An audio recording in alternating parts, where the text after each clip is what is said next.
এই light house পাহারা দিতে আপনাকে বছরে প্রায় 15 কোটি টাকা দেয়া হবে। চাকরিটা পেতে খুব ইচ্ছে করছে, তাই না? আরও অফুরন্ত সুযোগ সুবিধা তো আছেই। যেমন এখানে থাকবে না কোনো বস, আপনি সম্পূর্ণ একা, অর্থাৎ আপনি নিজেই নিজের বস।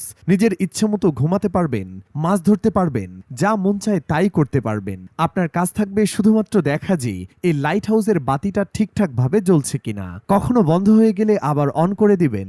ব্যাস, এতটুকুই আপনার কাজ।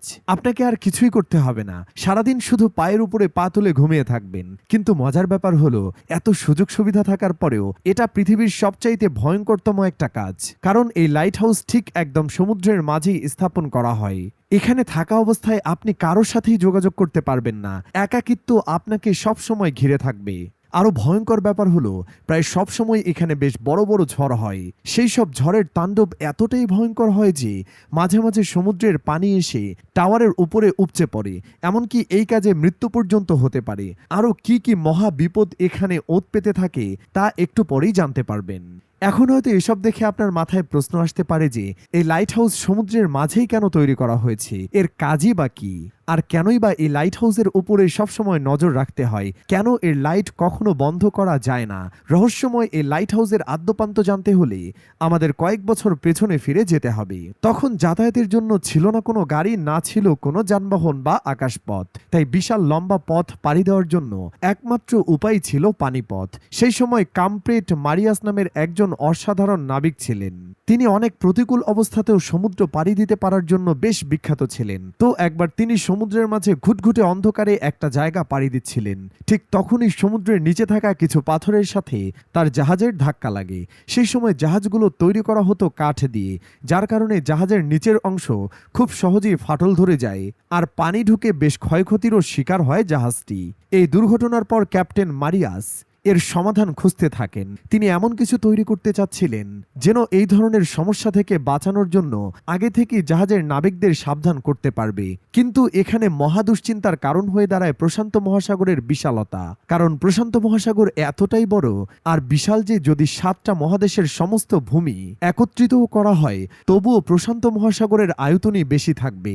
হাজার হাজার বছর আগে যখন নাবিকেরা এই বিশাল সমুদ্র পাড়ি দিয়ে যাতায়াত করত, তখন তাদের সমুদ্রের নিচে থাকা কোনো কিছু সম্পর্কেই কোনো ধারণা থাকতো না। এমনকি তাদের সামনে থাকা রাস্তা সম্পর্কেও তাদের কোনো আইডিয়াই ছিল না। সেই সময় পথ নির্দেশের জন্য কোনো রকম প্রযুক্তি তো ছিলই না যেটা তাদেরকে রাস্তা চিনতে সাহায্য করতে পারত।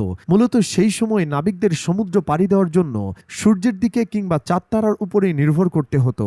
আর এই দিক নির্দেশনার সমস্যার জন্য চলতি পথে বাড়তি আরো দুই একটা উটকো ঝামেলা এসে জড়ো হতো, যেমনটা ক্যাপ্টেন এলিসের সাথে হয়েছিল। একবার ক্যাপ্টেন এলিস তার নাবিকদের সাথে প্রশান্ত মহাসাগর পাড়ি দিচ্ছিলেন। তো একদিন রাতে হঠাৎ করেই ঝড় শুরু হয়। পুরো আকাশ ঢেকে যায় কালো মেঘে। আকাশের সব তারাও মেঘের নিচে ঢাকা পড়ে যায়, যার কারণে প্রচন্ড ঝড়ের মধ্যে তারা রাস্তা হারিয়ে ফেলে। যখন সকাল হয় তারা দেখতে পায় বিশাল সমুদ্রের মাঝে তারা হারিয়ে গেছে। তাদের কাছে তখন খাওয়ার জন্য কিছুই ছিল না, না ছিল পানি, না ছিল কোনো খাবার। ক্ষুধা আর তৃষ্ণায় নাবিকদের অবস্থা বেশ খারাপ হয়ে যায়। তারা সমুদ্রের বিশাল পানির মধ্যে থেকেও পানির অভাবে তৃষ্ণায় কাতর হয়ে গিয়েছিল। এমনকি অনেক নাবিক মারাও গিয়েছিল। এরপর অনেক কষ্টে ক্যাপ্টেন তীরের দেখা পায়। এরপরেই মূলত লাইট হাউস তৈরির যাত্রা শুরু হয়। মিশরের ভূমধ্যসাগরের পাশেই ছিল আলেকজান্দ্রিয়া। সেই সময় সেখানকার শাসক ছিলেন টলেমি দ্য সেকেন্ড ফিলাডেলফিয়া। কিন্তু এই রাজ্যের জন্য সেই সময় সবচাইতে বড় সমস্যা ছিল তাদের অবস্থান বা লোকেশন। আপনি যদি এই ছবিটা একটু ভালো করে লক্ষ্য করেন তাহলেই বুঝতে পারবেন এই শহরের মধ্যে প্রবেশের জন্য এই জায়গাটা দিয়ে যাতায়াত করতে হতো।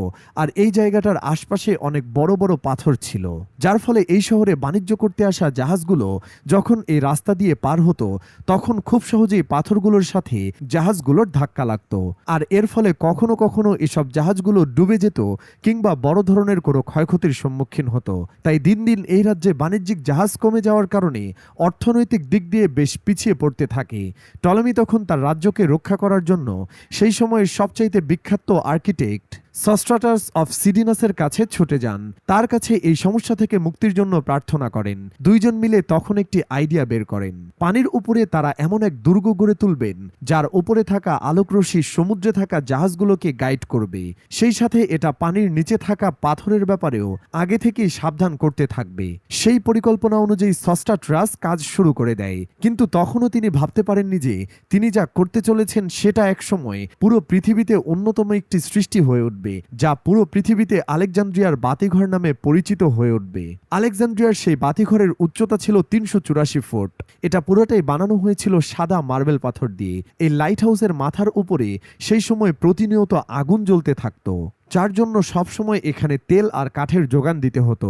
এমনকি এই বাতিঘরকে পরবর্তীতে পৃথিবীর সপ্তম আশ্চর্যের একটি হিসেবে স্বীকৃতি দেওয়া হয়। শুধুমাত্র এই উচ্চতার জন্যই এটা বিখ্যাত ছিল না, সেই সাথে ছিল এর অসাধারণ ডিজাইন। মূলত সস্ট্রাটাস সেই সময় আলোর রশ্মি বা তীব্রতা ছড়িয়ে দেওয়ার জন্য আয়না আর লেন্স দিয়ে একটি ডিজাইন তৈরি করে, যাতে করে এই বাতিঘরের আলো অনেক দূরে থাকা জাহাজের নাবিকদের পথ দেখাতে পারে। তো সেই সময়টাতে যখন এই বাতিঘর বা লাইট হাউসের নির্মাণের খবর ছড়িয়ে পড়ে, তখন নাবিকেরা যেন স্বস্তির নিঃশ্বাস ফেলে, কারণ এখন আর আলেকজান্দ্রিয়ায় আসার পথে তাদের আর পথ ভুল হবে না, পাথরের আঘাতে জাহাজও ভেঙে যাবে না। এভাবেই বাতিঘরের আইডিয়াটা পুরো পৃথিবী জুড়ে ছড়িয়ে পড়তে থাকে। যদিও প্রথমেই এই বাতিঘরের ব্যবহার সমুদ্রের মাঝে শুধুমাত্র জাহাজ সাবধানে চলাচলের জন্যই তৈরি করা হতো, কিন্তু সময়ের সাথে সাথে বাণিজ্যিক জাহাজের সংখ্যা যখন বাড়তে থাকলো, তখন সমুদ্রের যেসব জায়গায় পাথরের উচ্চতা সমুদ্রের পানির উচ্চতার কাছাকাছি কিংবা যেখানে অনেক বেশি পাথর থাকে, যেগুলোর সাথে খুব সহজেই জাহাজগুলোর ধাক্কা লাগতে পারে, সেসব জায়গাগুলোতেও তখন বাতিঘর বা লাইট হাউস তৈরি করা শুরু হয়।